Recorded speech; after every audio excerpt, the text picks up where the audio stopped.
Okay, good afternoon, evening, good night, or good morning, ladies and gentlemen, depending on wherever and whenever you happen to be watching us. And welcome to this, the fourth, you must turn your sound off, the fourth Access African Perspectives seminar. We apologize for the late start today. We're normally on time. We've had a few technical issues here in the Cape Town studio. One of the results of that is that me and my guests, who I will introduce shortly, are now had to get just a little bit cozier than we normally would. But we're all set and ready to go. So for those of you who don't know me, my name is Dr. Carl Palmer, and I head up the Access Habitable Planet workshops, which many of you out there will have been to. So for those from the Habitable Planets, it's great to have you here to this seminar. And for those who are new to the program, welcome, and I hope that we're going to put on some interesting discussions. Before I go to the topic of the day and my guests, I just want to point out that part of the point of these seminars is that they should be interactive. It's all about actually the panel of scientists making a connection with you and answering your questions and starting off some kind of interesting discussions around the science in question. And so we want you to interact, and there's two ways that you can do that. I always forget which side it is, but I think it's going to be up to that side of me. If you look up there, there's a little box where you can enter in any questions that you have for us. It's the live chat on YouTube. So you just go to that little box there if you're watching on YouTube, and you can give us questions live, and I will put them to the panel for you. And then secondly, if you don't want to do that, or you're not watching via the YouTube platform, what you can do is you can send your questions into us via Twitter. We will be watching Twitter. You must use the hashtag APC_17. So it's the hashtag APC_17 on Twitter. Okay, so on to today's program. Today we are discussing an African perspective on energy. And as always, I invite my guests to give what their particular opinion is. And as always, we sort of insert the South African perspective, although I'll invite African perspectives where and when appropriate. Today's topic is a really interesting and really pertinent one. I think firstly I want to point out that it's pertinent because energy is really one of the key metrics that both people and government use for having developed. Right? Once you've got electricity in your home, you have a method of cooking and heating which is clean and safe for you to use. Once you have electricity in industry, you have whole industries that support thousands and thousands of jobs. So for really good reasons, many people see it as that key metric of have we developed, have we arrived yet? And then secondly, what makes it interesting, especially from my students of the Habitable Planet course, is of course the link into climate change, because the decisions that we make going forward as a country and as a continent will of course impact on what effect that we have on both the local environment, but then specifically of interest to us, the global environment. And then lastly, just to say that of course the topic has recently been in the news because of the recent nuclear deal that the South Africans would like to sign with the Russians. And so hopefully I'm hoping and expecting that my esteemed guests will maybe have some comment to make on whether that's an appropriate way forward or not. Okay, so that's in summary what we're going to do. With me here today to discuss the future energy of Africa or South Africa, we have firstly on my right here Professor Harold Annegarn. He's a former Wits professor and is now based at the CPUT Energy Institute here in Cape Town.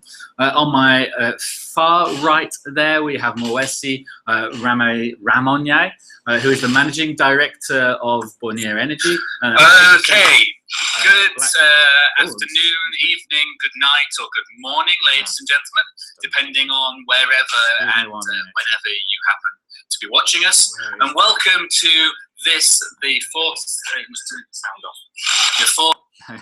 My apologies for that, ladies and gentlemen. I'll get back to where we were. I'm sorry, on my right is Morwesi, who is the Managing Director of Borena Energy, a 100% Black and female-owned renewable energy company specializing in solar photovoltaics. And on my left, I have Lizz McDaid, who is the spokesperson for the Southern African Faith Communities Environment Institute. So welcome, everybody, and thank you ever so much for joining us and for partaking in the seminar. It's hopefully going to be an interesting discussion, and I'm going to turn first to Professor Harold. Many of the Habitable Planet students will be familiar with you as you attended the 20th workshop that we held with CPUT last June. Can you remember what you told the students there as a way of quick introduction? What's your research mainly focusing on? I'm primarily an atmospheric scientist dealing with pollution issues, more on the local and regional scale rather than global issues. I'm also working extensively on energy and energy systems and energy for the lower socioeconomic areas of our community. I've got an entirely new presentation for today, and you'll see that I picked up in a teasing fashion from the political discourse of the past month or so that is focused heavily on the phrase radical economic transformation, which is being used extensively, but it's become a slogan because the politicians have astutely avoided actually saying what they mean about radical and what they mean about transformation, but it really sounds good. So for this talk, I've chosen, reviewing the Energy for Africa, to talk about radical energy transformation with the subheading of why we still need coal. And that's also a bit provocative, but in South African context, hydrocarbon, fossil fuels referring to coal, but more generally including coal and gas. So coal, next.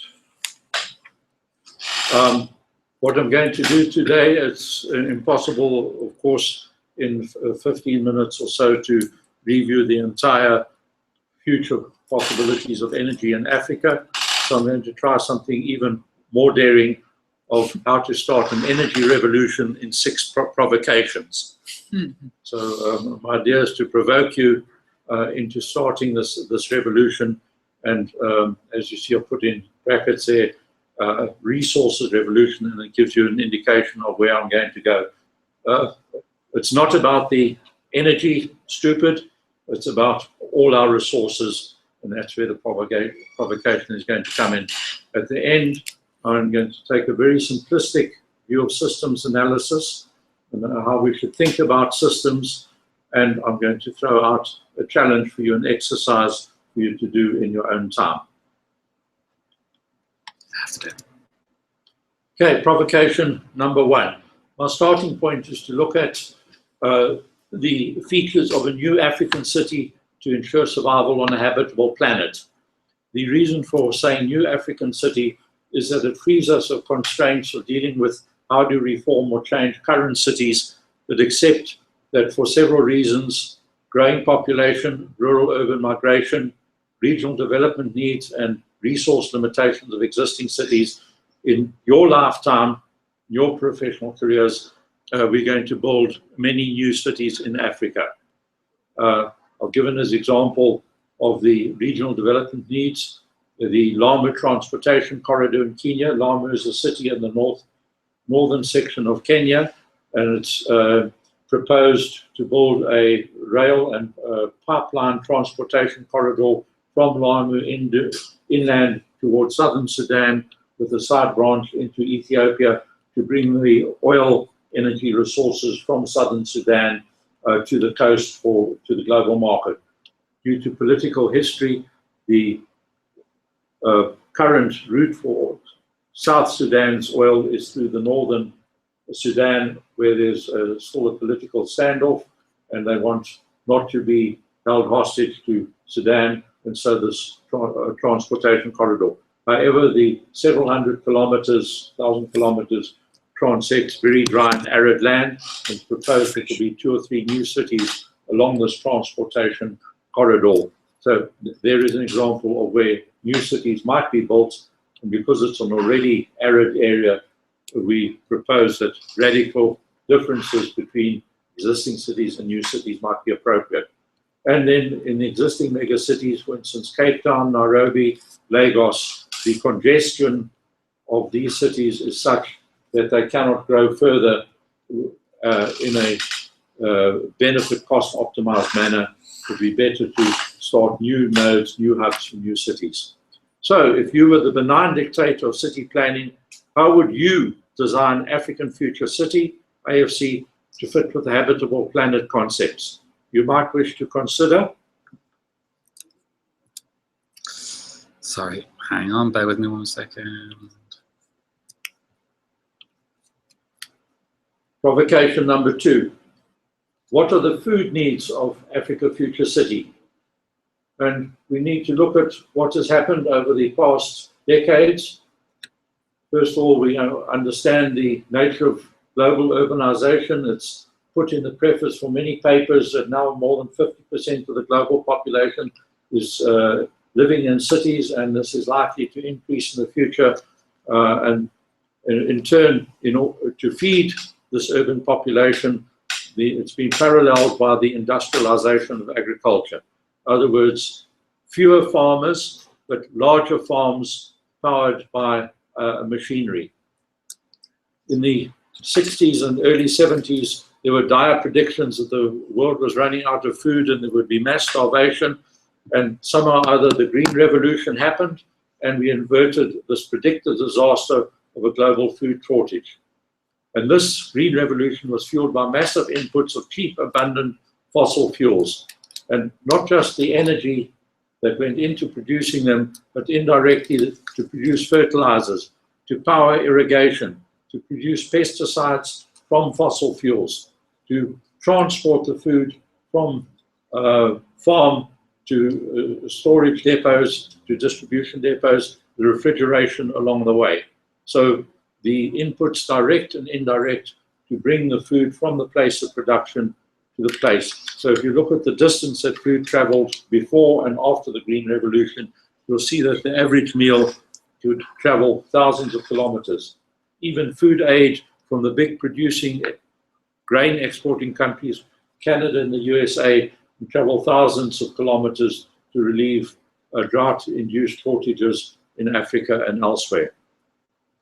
On the other hand, we need to consider that there's currently estimated 50% of wastage, that food that's produced on the farm never gets consumed by a human.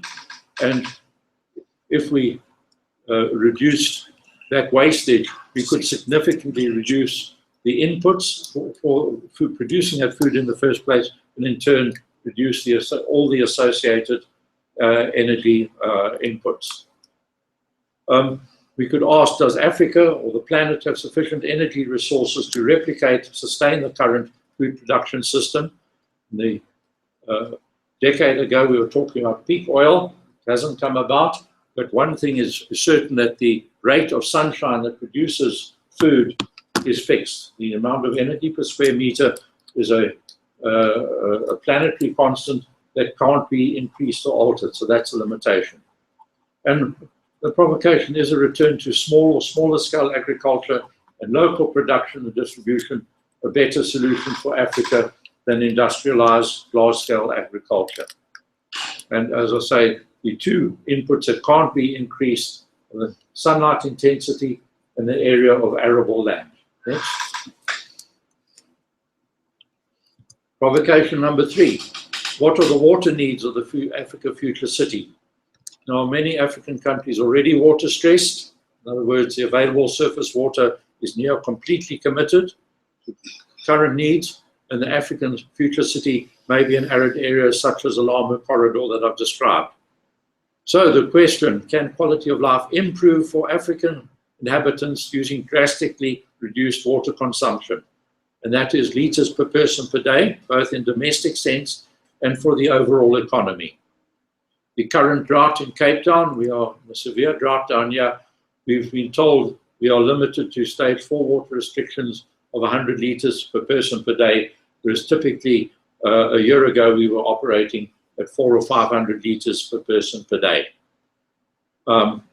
Then we need to consider the energy demands associated with either purifying recycled sewage water, pioneered in Windhoek, so I think the first major city to use entirely recycled sewage water. That was more than 40 or 50 years ago, and all of us sniffed in a bit of disgust. Or we could, there's lots of seawater, but a huge energy input, always interbasin transfers, and South Africa is already nearing saturation on available transfer from where the water is to where the population is concentrated. So the African future city needs to be designed from first steps as a low water consuming society, which has a virtuous cycle of reduced infrastructure costs, reduced operating costs for the reasons limited. Next. Provocation number 4. What are the land needs for African future city? We need land for living, land for mobility, and here we get into transportation. What fraction of a city surface must be dedicated to transport? The more cars we have and the more freedom of individual movement, the more roads we need, until you reach a logical impossibility where Dallas, where more than 40% of the surface is given over to roads and highways. Already the traffic congestion is stifling quality of life in African cities with commuting time and air pollution. So for Cape Town, currently 90 minutes average commuting time for commuters to get to city centre, whether on microbuses or private transport or trains. Similarly, situations in Nairobi, Lagos, Cairo, and I'm sure in other cities. We need land for food production. How many hectares per person to feed the population? Land for jobs. This is something I realized only recently. If you've got a city, how much land in the city is needed for business, warehouses, industry to create each job opportunity to people gainfully employed? And land for play. We can't totally have a utilitarian city with no place for human creativity and play. Over. Next. What are the energy needs? Now we come to the real topic. So the debate on energy needs for African future city are not just about the supply side, this interminable argument of fossil fuel, renewable or nuclear, much more about the type of life we desire plan for our African future city. Energy for food, water, mobility, buildings. Can we plan to increase quality of life while entering the virtuous spiral of reduced resource demand in all the above sectors? Can we, through avoidance of the sustainable future African city, forestall the need to build, or can we demand to build a more energy, the need for more energy infrastructure?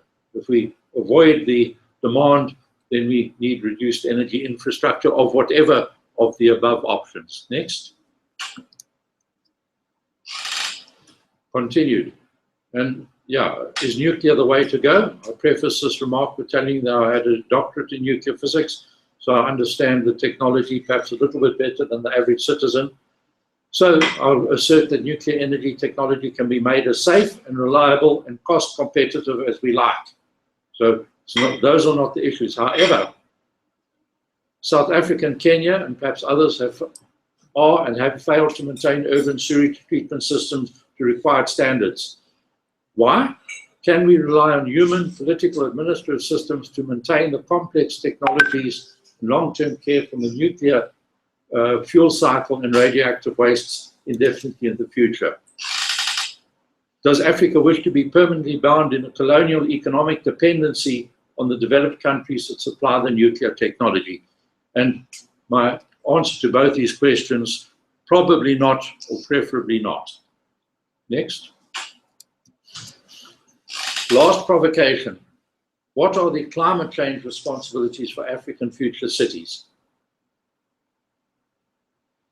And my challenge is projected climate change a priority for African future city or even current African cities? And for this, we need to go into a little bit of risk analysis. are for risks that are infrequent, with very low probability, or catastrophic risks such as earthquakes or tsunamis. Then we've got periodic with high probability intermediate risks like droughts and floods. We plan for 50-year floods or 100-year floods or 50-year droughts, etc. And when a peak occurs, then we cry, oh, it's the climate change devil. Oh. But it's not. These periodic disasters or risks do occur. And then we've got the long-term progressive risks that are either high probability or uncertain outcomes. So, for instance, the global warming falls into category 3. It's a long-term progressive risk. We are increasing greenhouse gas concentration in the atmosphere.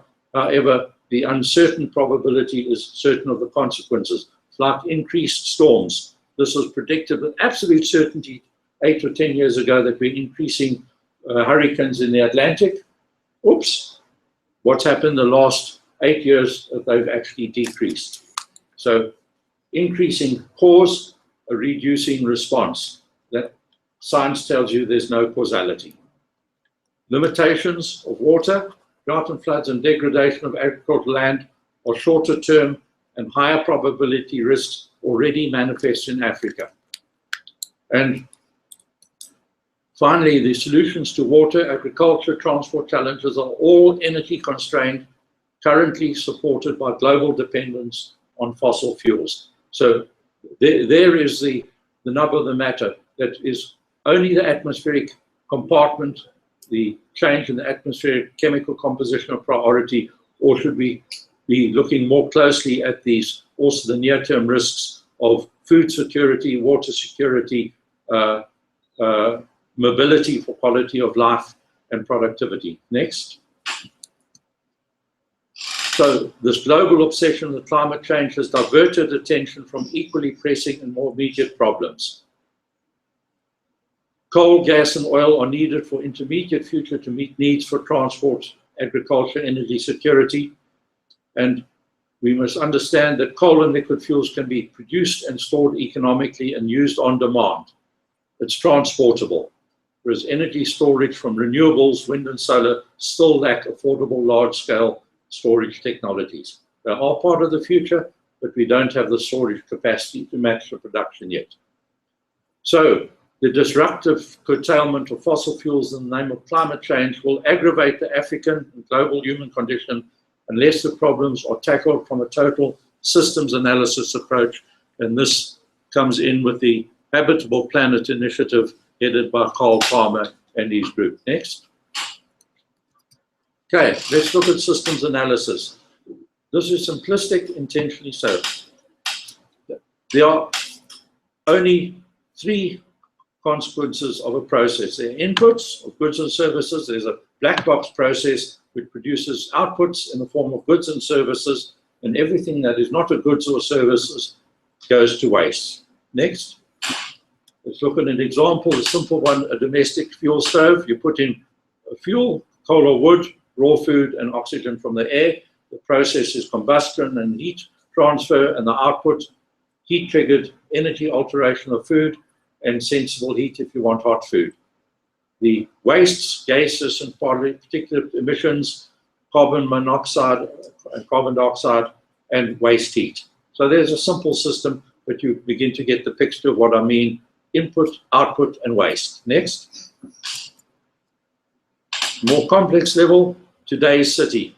Input, all the factors are going to make a city work, all the products and services of modern life, and all the consequences of waste that we have to deal with, including solid waste, greenhouse gases, toxic waste, waste heat. Next. For a progressive city, such as Cape Town, we've got partial recycling, that'd be a fairly skinny arrow, large inputs, small outputs, and for a fairly large fraction still going to waste. Next. In our African future system, and my challenge to you, using this diagram, make a model of any system you like, of your own choice or size or process for a sustainable planet. And you look at the size of the arrows, you've got a reduced input, much greater, fatter arrow for the output, a medium-sized arrow for the waste, but a fatter arrow for the recycling so that some of those wastes constitute raw materials for other processes. So if you try and analyze systems in this manner, you rapidly can see the interplay and how we need to design and start conceptualizing African future cities, and we can do this conceptually without putting in any hard numbers yet. So this is conceptual analysis. Next, and final slide. The systems analysis of entire cities and countries is required to properly diagnose and balance current versus near versus long-term needs and risks. The concentration on greenhouse gas emission reduction to the atmospheric compartment and long-term risk of climate change has so distorted global decision-making for sustainable development that we are severely out of balance, in my view. And so, for the design of African future cities require a new generation of critical thinkers who can think in terms of system analysis, habitable planet, and you, the participants in this Habitable Planet seminar series, are those new generation. Thank you. Nice one. Thank you very much, Harold. Just bear with me. Let me get us back.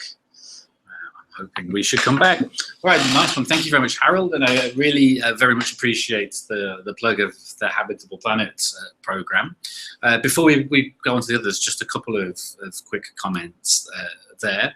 The first one is that I was interested to hear your climatological point about hurricanes. Something of a tangent to the talk, but I'd love to know if there's any of our climatologists out there who would care to comment or question on that. But actually, the one thing that really struck me, and I think is important in the context of the other talks, is your point about deciding on what is it and what sort of kind of future we want.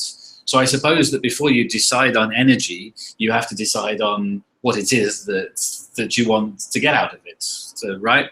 And I would say, looking at young South Africans, maybe the panel can agree or disagree, what they generally want is a BMW, a big TV, and a phone. Those for me are the three things that really most young people aspire to. So are we therefore looking at a kind of society that can deliver those? Or a job, I guess that's important. Okay. The jobs or creative recreation opportunities when there's a reduced need for human labor are critical aspects. The entertainment, we're going to have a revolution through the use of satellites and satellites transmitted information and communication. And there's steps already in place so that one needs low energy receivers, and without hardwire or even fiber optic cables to distribute information and entertainment even to remote areas of Africa. There's a company based in Somerset West, Space for Development, that is working actively on this. So the fractional costs of maintaining satellites is low resource, high information content. The BMW concept will fall away. BMW will no longer sell cars in the future. So bad luck, you will not own a BMW. BMW will own it, and you will rent mobility. You get into a car when you need it with a smart car, drive where you want, get out, lock the car, and proceed. So we've got to design for a different city where you do not have 40% of the urban area covered with highways. You've just destroyed lots of students' dreams. You've heard it here first. You're not going to own a BMW. The other, very quickly, we had a water summit Access a couple of weeks ago about the water issues in Cape Town, and somebody did make the point that as a city and almost as a continent, we're in a situation where we are energy rich, we have massive amounts of coal, massive amounts of sunlight, etc., but water poor, and that maybe it's worth exploring future possibilities of converting one into the other. But I'm going to have to move on. I'm going to hand over to Morwesi.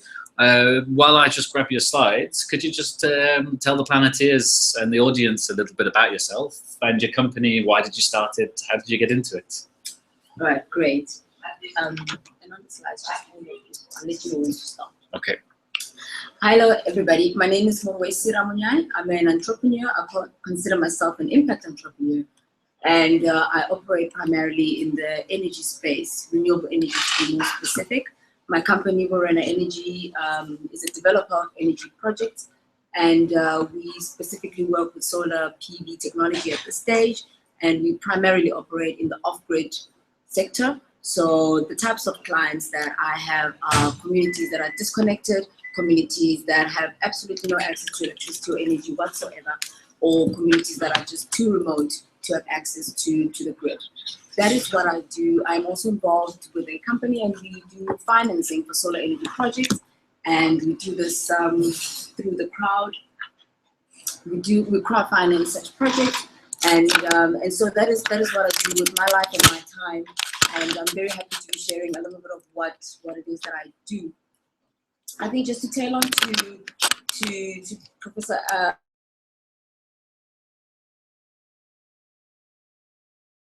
a more systemic level, we have to think about our future in a way that we see it as being sustainable, and in a way that it provides livelihoods that everyone can be quite satisfied with. I totally disagree on whether coal has a place in this particular future. And that is particularly my special interest and passion. Why? Because I believe that the future is decentralized, I believe that the future is democratized, and I believe that the future is renewable in as far as the future of energy is concerned. So I do take a slightly narrower view or narrower slice in the previous presentation, in that I will focus more on energy in as far as electricity and electric generation is concerned. You might want to put that down. I've still got you. Oh, okay, great. So whenever you want it, just let me know. Great. So I'll just reiterate that I do, my stance is from the simple point that the future of energy in Africa, including South Africa, is decentralized, is democratized, and is renewable. I dare say that it's also localized.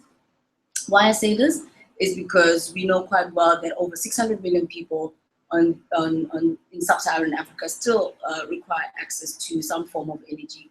We also know that our grids are just not getting to where they need to get to, let alone countries that don't even have that kind of grid capacity anyhow. We know that there's quite a lot of benefits in not pursuing grid energy. One of them being that one, it's just far more expensive to roll out grid to some of the remote areas that are too far from the grid. We know that also there's issues around affordability with that type of energy. If I bring it back to solar as a particular technology that I particularly advocate for, we know that Africa is one of the sunniest places on Earth. What is unfortunate and is that the sunniest place has the least access to energy, or at least electricity, in a reliable fashion. So there is an opportunity here for solar. One, it is also quicker to deploy than building huge coal-fired power stations. I won't even talk about nuclear. So that is pretty much the premise for this type of technology that I'm advocating for. I'll talk a little bit about the benefits. A lot of them I think we all know about and we're quite aware of. And we know that a renewable energy source, such as solar, but other as well, will give us a lot of environmental, economic, as well as social benefits. On the social side, I'm quite passionate about this particular issue. We know that women suffer the most, for example, from the lack of reliable energy. It's women that actually spend most of their time going out and looking for wood sources or any other forms of energy sources. And who do they take with? They take with their children. And what happens in this particular case? They miss out on other productive activities that they could be engaged in. We also know that when they do come back home and they start preparing meals, which are obviously essential for their own survival, then they are exposed to these very harmful gases, and it affects their health ultimately. Of course, we also know that certain things on an economic basis, such as productivity, is hampered. I've spent the night in a rural community. We know that 6 p.m., that's the end of the day, and that's it. You cannot do anything beyond that. You cannot do homework beyond that. You cannot do much with your time after that particular time. Never mind the other factors, such as safety, because poor visibility in the streets and so forth and so on. So I think I won't labor the point around the benefits. We know that the benefits are often direct direct, as I've just described, but they're also indirect. You start having a situation where communities start feeling a little bit confident because they feel a little bit included in part of the society because they have modern access to rather modern types of energy and electricity, and they can participate meaningfully. I totally agree with the Prof about localization of, for example, food production, which is what he was talking about. I would add to that energy production then becomes quite essential. I'm a big fan and absolute supporter of mini-grid and microgrid technologies. Again, there is no place for resources such as fossil fuels in this particular case. We're talking about renewable energy. We know that the case for solar mini-grids and that type of technology has been made. We know that we're making a lot of progress. I totally agree that storage is still a limitation. It is a little bit costly at this particular stage, but nothing stops us from being innovative about that or using the sun when it does shine. So really making hay while the sun shines. So as a new direction and something that I think we need to really think about in pursuing this future African cities, I think we need to really support as much as possible the idea of decentralized energy generation. We need to move away from big grids. They're expensive to build. They're expensive to extend to disconnected communities. They're expensive to maintain. In South Africa right now, we're looking at huge problems with old power stations that need to be decommissioned or maintained at a very high cost. So we need to encourage decentralized energy generation. And by decentralized, I mean localize as much as possible. And when we do localize that generation of energy, we need to encourage the ownership by the local communities and the local people in those types of energy generation facilities. What does this mean? This means privatized energy generation as much as possible. It has zero effect or impact on well, not effect or impact, but it has a lesser impact on the fiscus, and it can be deployed pretty quickly. I do think that we need to think about policy regimes that are friendly towards this. We do know that for us to generate renewable energy-based electricity that is off the grid, it is still quite expensive and incomparable to what the grid price is, simply because your off-grid type of tariff would be more reflective compared to the subsidized one that you get from the state. So perhaps we need to think about ways to incentivize and subsidize these types of developers that are interested in bringing this energy that will never get to a lot of communities out there. And with that, I will repeat what I said in that I think the future is democratized, the future of energy is decentralized and is renewable, and we should push for that as much as possible. I do have a video that we could share. Do you think we should do that now? Should we leave it for later? It's just an example of what we'll leave it for now.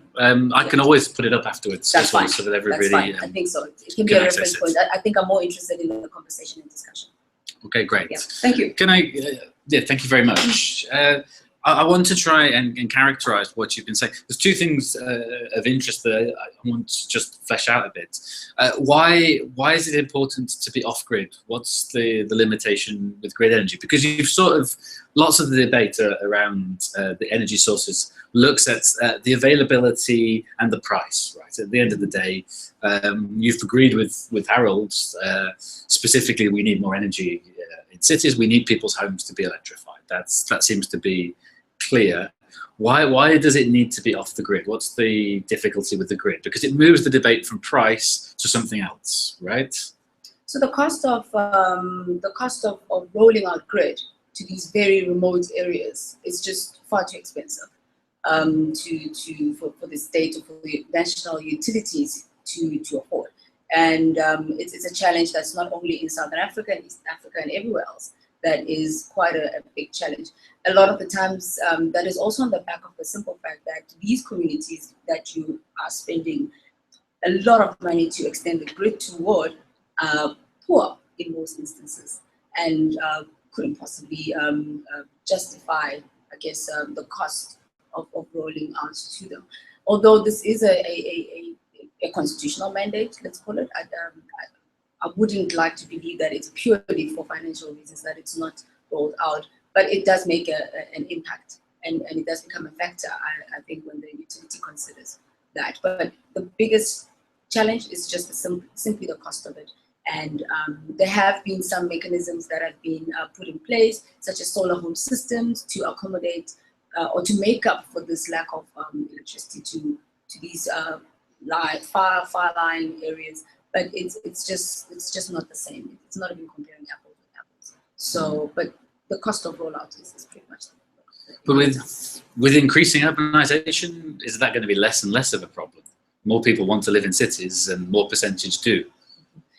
Interesting you say that, because when I started the business, off-grid was really about off-grid, meaning areas and completely out of the grid geographically. What I've realized now, and what's becoming more and more apparent, is that we need to supply off-grid energy solutions in urban settings, simply because the urban setting is also under pressure. It's under pressure in such a way that some people want to get off the grid because of the reliability that's now affected by the fact that there's so much congestion in the city, but also obviously the increasing cost of electricity, so just to answer you there is a lot of migration to the cities, but actually it's creating a new energy problem that, again, off-grid solutions still have to manage. But of course, we know the classic old economic theory. If we actually have more sustainable type of resourcing around rural areas, we might see less urban migration. Okay, yes, true. Did you want to say something? Yes, I want to agree. In my talk on urbanization, I specifically didn't address rural area, but there's 30 to 40% of the population that does live in rural areas. We'll disagree on this question of whether one is dealing with the poor rural. They are citizens, and it is the state's obligation to provide electricity to all its citizens, irrespective of their economic means and irrespective of where they live. And so straight economic resource optimization for the state. How do you provide electricity most cost effectively to remote low density areas? And for that, off-grid electrification, although it's more expensive than urban supplied grid electricity, it's a factor of 10 or more cost effective than taking large transmission lines to the rural areas. So the need for off-grid electrification is patently there, and I agree with that. One doesn't have to justify it by the added plea that these people are poor and can't afford it. It's the obligation of a modern state to increase the well-being and life of all its citizens, irrespective of where they are. Absolutely. If I could just add in quickly, I think the other aspect of that is that we don't have to use electricity for all our energy needs. So, and part of the solar homes challenge was that solar PV electricity was then seen as not as good as grid, because there was no real education about the different energy sources and their needs. So it's more energy efficient to use gas for cooking and space heating and electricity for lighting and electronics. But unless you actually, that comes with the whole education package, anybody is going to be confused. So I've just put I put PV on my roof, and I don't have enough appliances to use it. But, and you can't sell to Eskom? I can't sell, yeah. Which is another interesting discussion. Yeah, but gas for cooking, wood for fire, or gas. In other words, it's not just poor households. All households can actually look at a mixed energy bucket. Just quickly before we move on, Kobile has written in to ask the question, are perhaps off-grid areas just too much hassle? Which I'm not entirely sure how to interpret that, but I think that's for to extending a grid to it. But in terms of small-scale solutions, then I guess that's the only way forward. I mean, it's not too much hassle for the people that live there, right? They are willing to undergo and often to pay for something like that. But my last question very quickly before we move on is that you motivated for private supply, and obviously privatization is not a very fashionable topic in South Africa. And in fact, most of the talk is of the opposites. So what's the specific motivation for that? Why shouldn't the government take charge?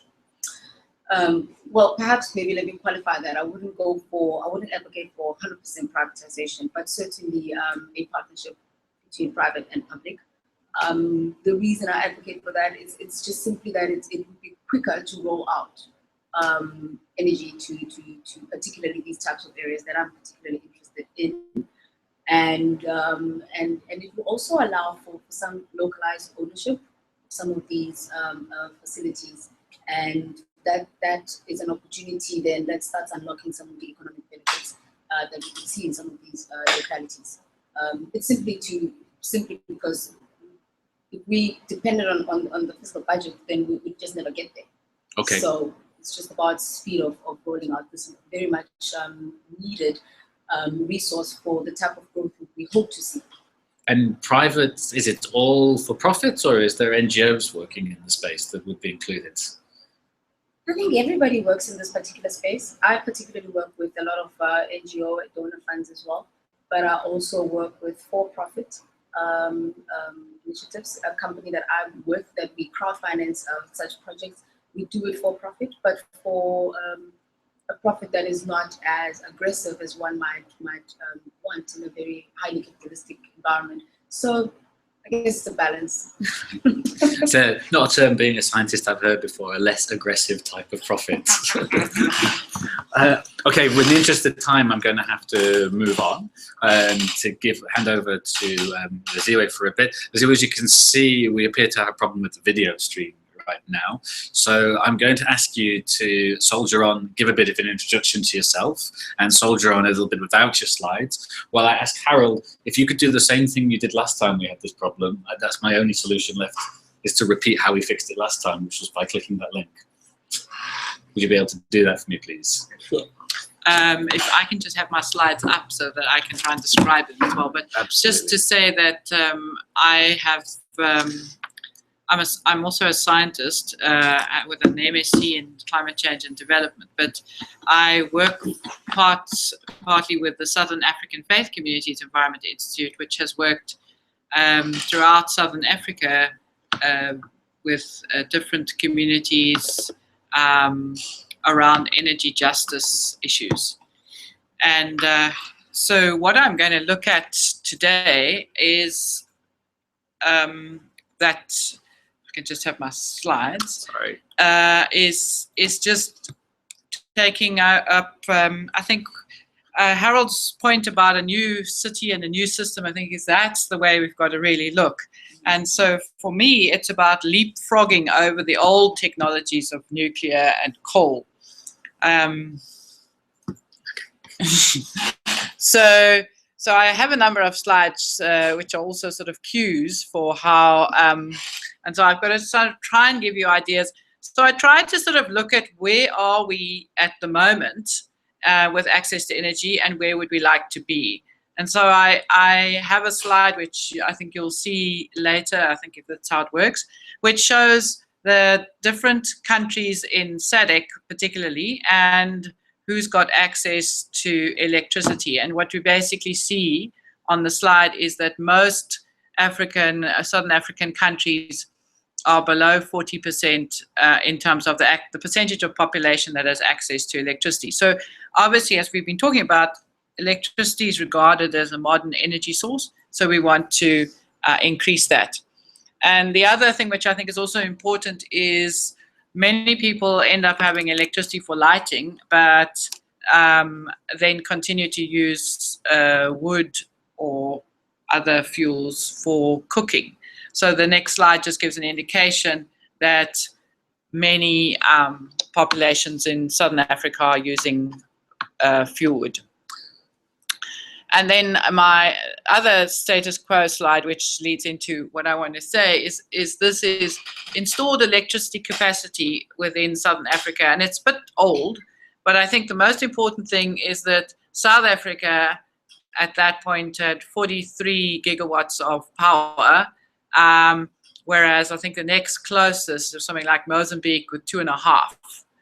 And so South Africa is often seen as like, this is the place we want to aspire to in terms of big mineral energy complex, large manufacturing, industrialized bases, and has been used, and therefore, is this what the rest of Africa should be doing?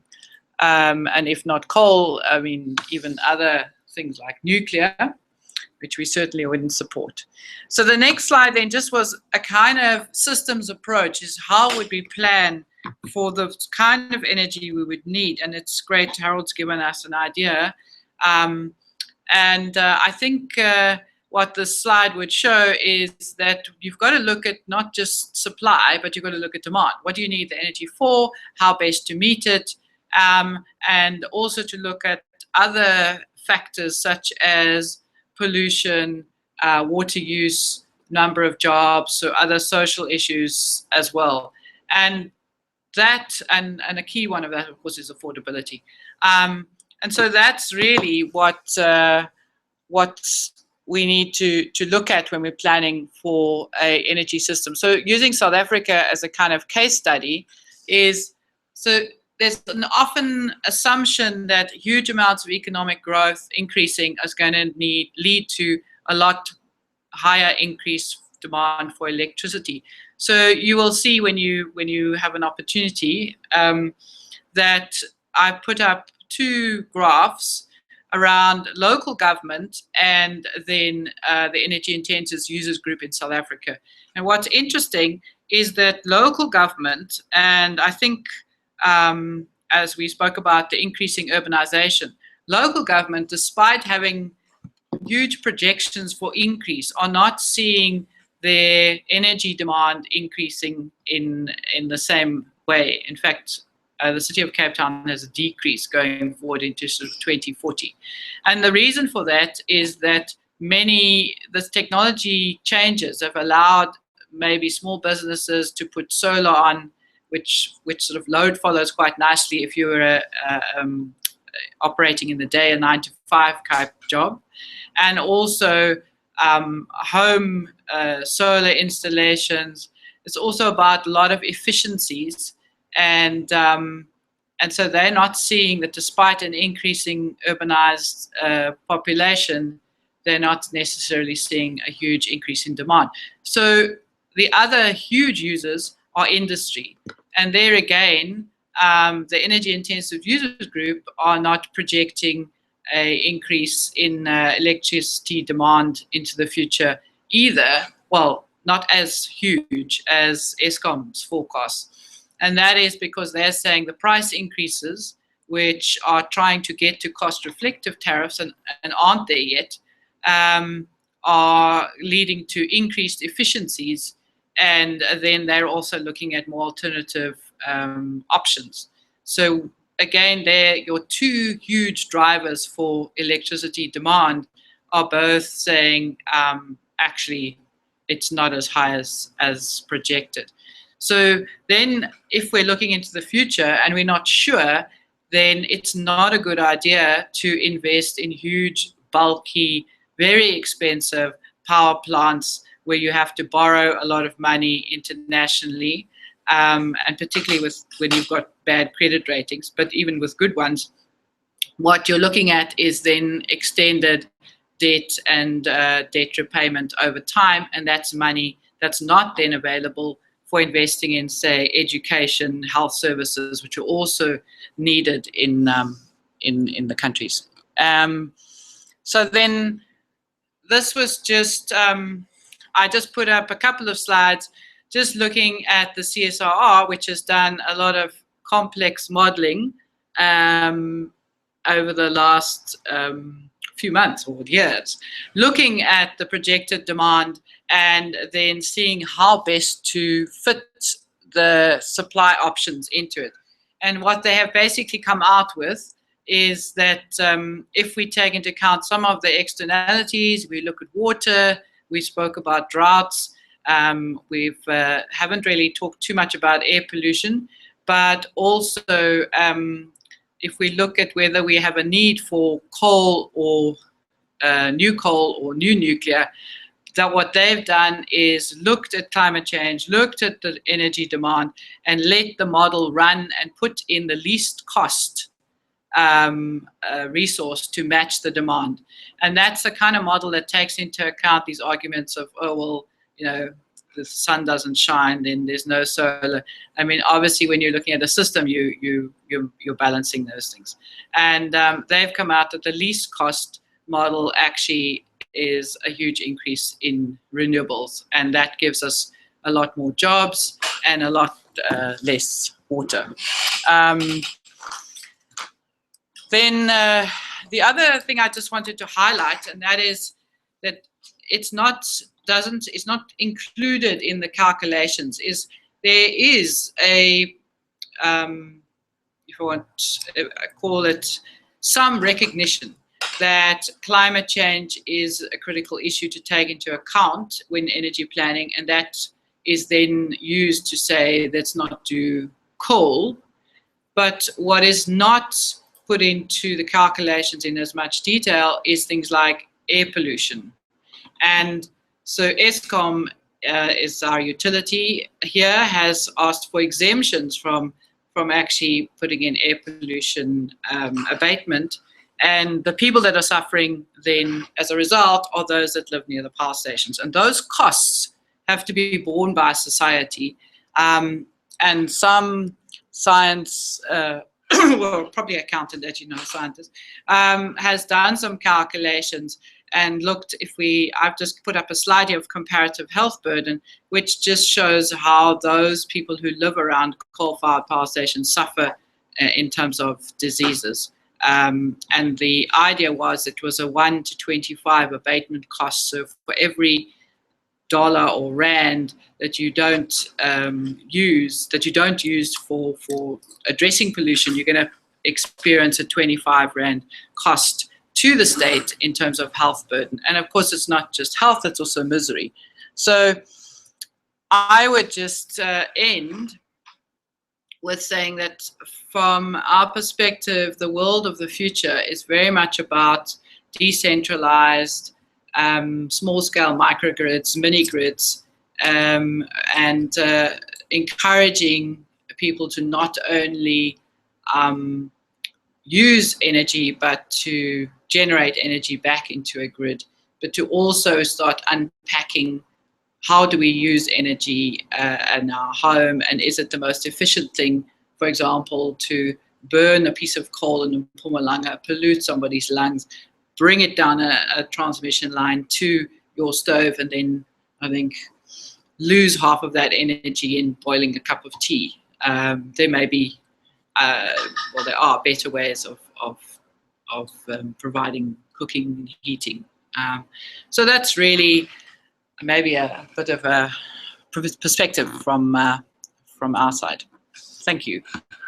Nice one. Thank you very, very much. And thank you for soldiering on despite the fact that we've lost video, and I think we've lost connection to the questions as well, having all sorts of internet issues here at the Centre for High Performance Computing, which does maybe suggest something about our government's capacity to manage nuclear power. As Harold had mentioned, this is supposed to be the place where you can definitely get a good internet connection. What I'll do to remedy it is I will put all the slides online, and then people listening back, as many do, can actually follow the slides as they go. To those listening live, I can overly apologise, it's beyond our control. Does anybody have any points that they want to make to that presentation or to the others before I have a couple? I thought you would, Harold. Okay, I have a couple of comments, Liz. You've touched on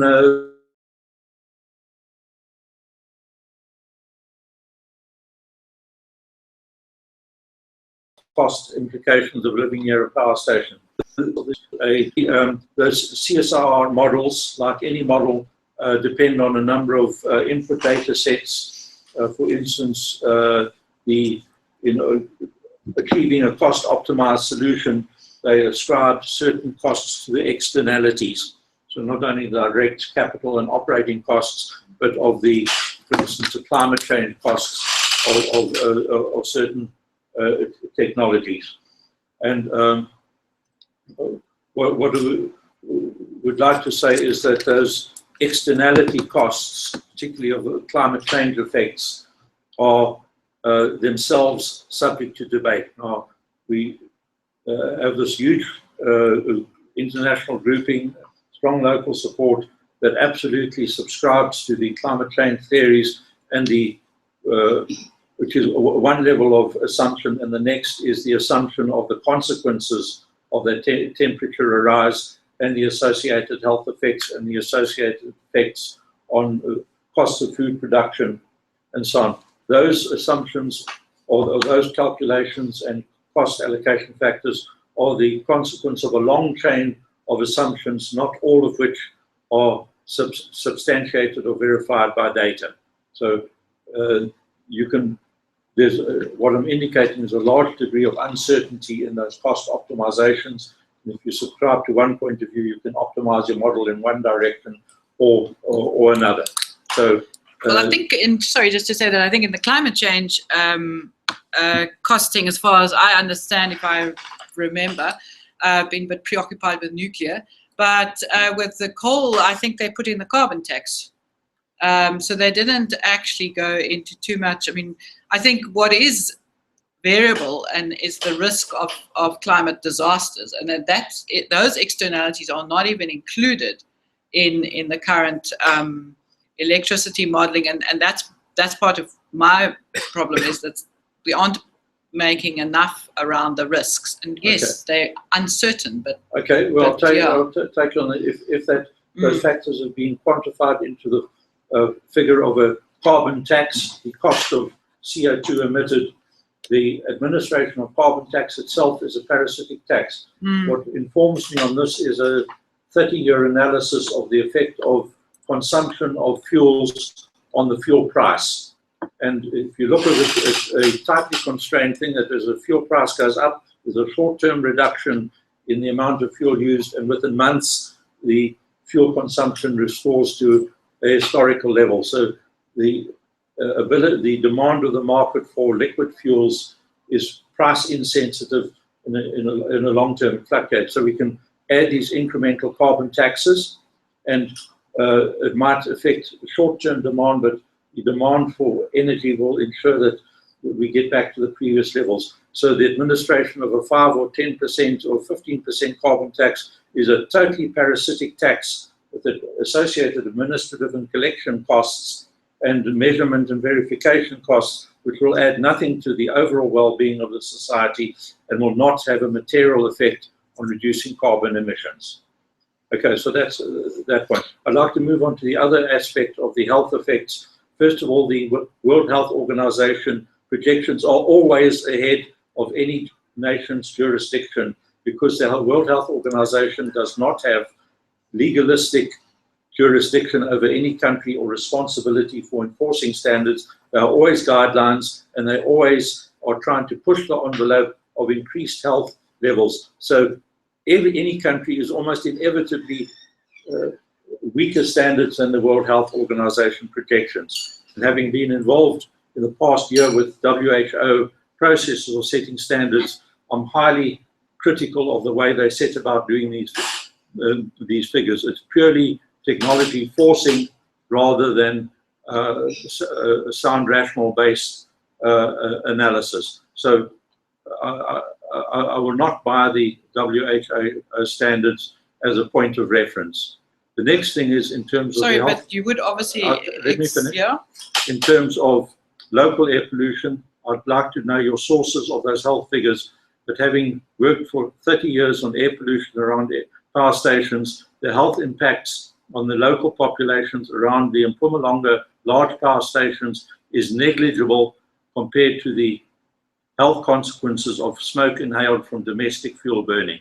The levels of SO2 and NOx rarely exceed the limit by small amounts. So whatever models are being used, I would like to go back to the reference and examine it carefully, because the figures that you are producing do not tie in with the direct information collected by my research groups and my students and published. Yeah, well, just to say that those air pollution figures are actually drawn from one of your students around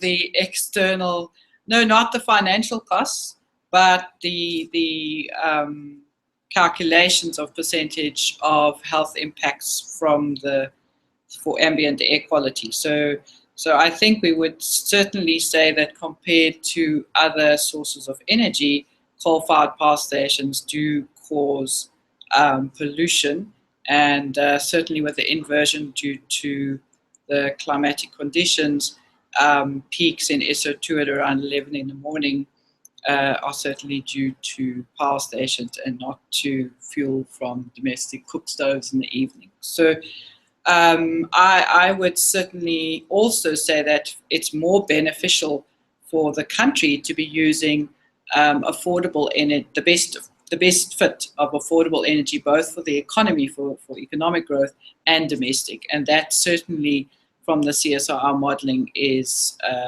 more renewables. I would suggest that I think everybody here, let me see, would be in agreement that if it's a choice between having electricity which is coal powered and having no electricity, we'd still rather them have electricity. We'd rather, because cooking indoors is probably the worst pollution. Yes. But the two of the panel are arguing that it isn't just a choice between those, that just because you don't build a coal power station doesn't mean that you have no electricity, that there is a realistic chance of installing it in other ways. And we've heard two different, actually quite similar, coming onto the off-the-grid, localized perspectives. And on-grid. And I also just want to say, I don't think it's a likelihood chance, it's actually happening. It's reality. And I think that's also something that we don't maybe emphasize enough of, that renewable energy is operating within budget, it's on the grid, and the off-grid, Marissa had been talking about it. So, you know, it's not something that's in the future, it's something that is happening now, and I think it's the way to go. I think I'd wish to also add a little bit to this. You know, I was starting to get nervous a bit that we might be denialists around the health effects of this, but I don't think we disagree. We disagree perhaps about the extent. However, but indoor wood smoke is worse, right? That's killing more people. Yes, so that's the worst. We don't want people to have to do that. We're discussing, you know, coal-fired power stations in this particular case. I personally lived in Mpumalanga for 5 years, and incidentally worked for transportation of coal, and lived around obviously the majority of the power stations here. So it's not just also living around the power stations and being exposed to the emissions there. I'll take it a step further and talk about the mining of the coal. Just being around the extraction of coal is also, you know, quite devastating to the health of those communities around that. So it's also a bit off you know, of the core topic, but it's quite related, I think. And it just crossed my mind, and I think it's worth also considering in what the cost to health of coal-fired power stations really is. There's certainly a cost in terms of lives. I mean, miners die all the time, although whether that's necessary or not, if it's not proper safety practices. Just the exposure of those. Sure. And I mean, you say you've lived in Mpumalanga. I mean, I visited Witbank for 1 day, and I have to say, I wouldn't have had that. Maybe I got a really bad day, but the air quality was absolutely appalling. That wasn't a good day.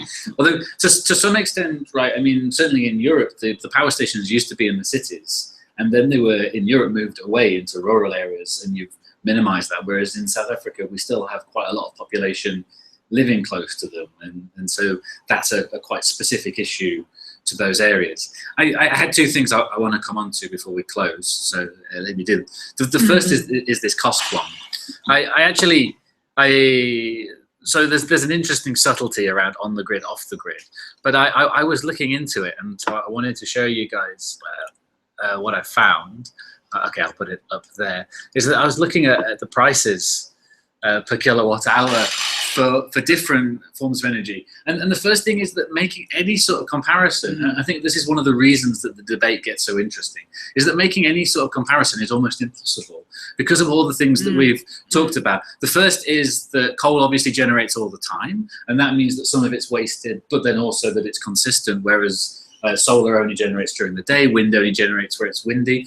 And so lots of people say, well, look, solar is now cheaper. But then on the converse, I've seen people say, well, no, it's cheaper when it's the sun shining. But actually, if you average it once you've stored it, then it's no longer cheaper.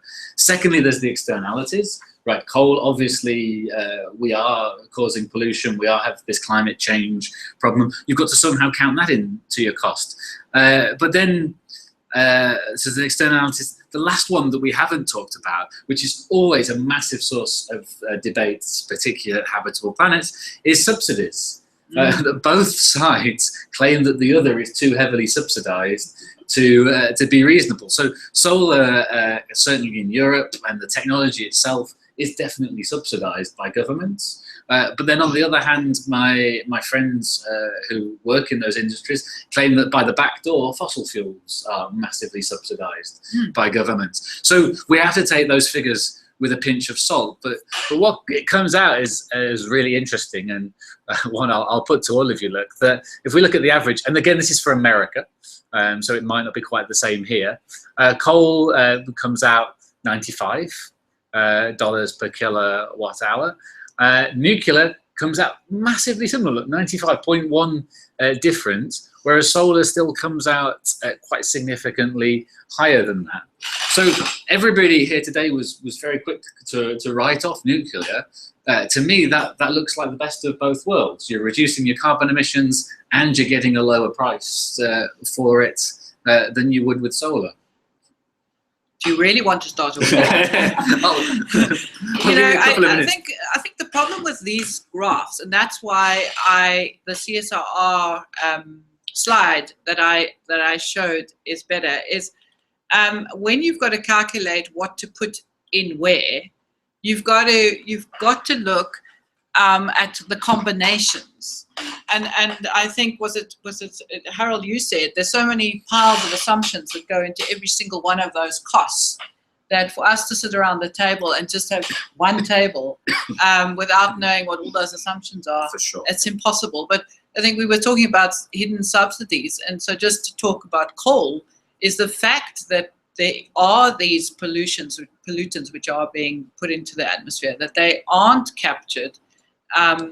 And that's a cost that is not going into that. That makes that price different, the cost of that. And similarly, I know the nuclear thing is that some of those, I don't know where that number comes from, but a lot of those numbers don't have core catches and other safety features which are regarded as critical for nuclear. So I don't know if that one does or not. I'm not commenting on your particular number, but I think this is where these problems come up. And the other thing is that there are real numbers in South Africa for what is being put into the grid. And so coming back and saying, well, this is the LCOE for the US for solar is again not necessarily relevant because we have real numbers, for instance, in South Africa. So I think these can be great debates, but they don't necessarily advance where we're going to go. Carl, I would agree with you on the nuclear.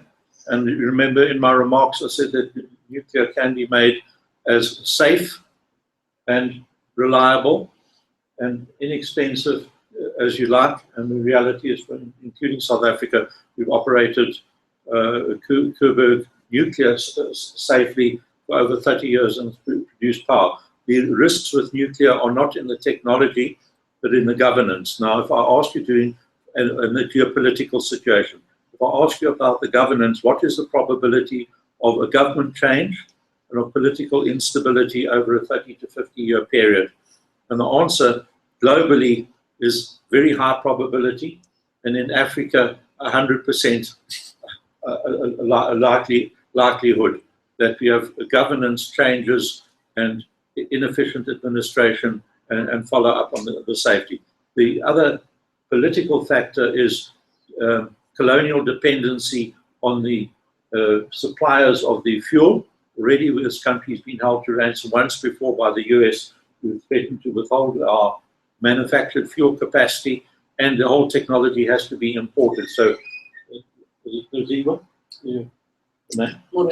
Morwesi has indicated if we export capital, it's not available for local development. Nuclear power plants are hugely expensive upfront with low operating costs, but that capital is exported and not available for local job manufacturing. Whereas nuclear, solar technology or wind technology, if there's a catastrophic failure, an earthquake, a flood, collapses in a heap of steel, aluminium, and broken glass in the Karoo or desert, and makes a good habitat for lizards, and there are no long-term environmental consequences beyond that. So it's those technologies are insulated from catastrophic failure of governance or geopolitical terms, and that factor cannot be isolated totally from the actual cost of the energy per se. That is very big, and also, you know, with nuclear, you end up with a very small amount, but still an amount of highly dangerous substance that you have no idea what to do with. And I know that the UK, for example, still has no idea. I'm aware I have 1 minute, and I want to put one last point to the business lady on my right-hand side here. The one other thing that I thought to be a bit mischievous was we found this, one of my students found in the local press, that a fossil fuel coal liquefaction power plant being built project in Richards Bay is employing, and this is incredible, I've cut it out there, 1 million people. Incredible, they claim in the article. Sorry, I've cut it off. Department of Energy expects 1 million full-time jobs to be created by the massive project. And so I suppose the question has to go, I mean, can solar employ that many people? That's incredible. Because we need jobs, right? So, are 1 million people going to live in Richards Bay? It's a nice place. I think one of the arguments that people have made by scientists here is there's a lot of statistics and data that can make us have false conversations and false reflections. Certainly solar cannot, you know, if you're looking at it from a plant perspective, I mean, even the largest couldn't possibly give you 1 million jobs, but I question this article. Yeah. Carl, I would comment that if you look out in the garden, you'll see a little white rabbit with no around its neck and a basket of chocolate eggs. And if you believe that, then you will believe there's 1 million jobs for a power station. It is quite incredible. All right, we have run out of time. We're going to have to leave it there. Thank you very much to my panel for coming and contributing. It's been a really interesting and stimulating discussion. We must say Happy Africa Day. Oh yes, Happy Africa Day to Africa Day. everyone. We're wearing red. Thanks everybody for tuning in. I apologise, we had some technical difficulties this time. You can't win them all, but I'm glad that we were able to carry on and have these interesting discussions, and we hope to see you next month. Cheers everyone. Goodbye. Yes. Thanks. Bye. Oh, my Uber's waiting.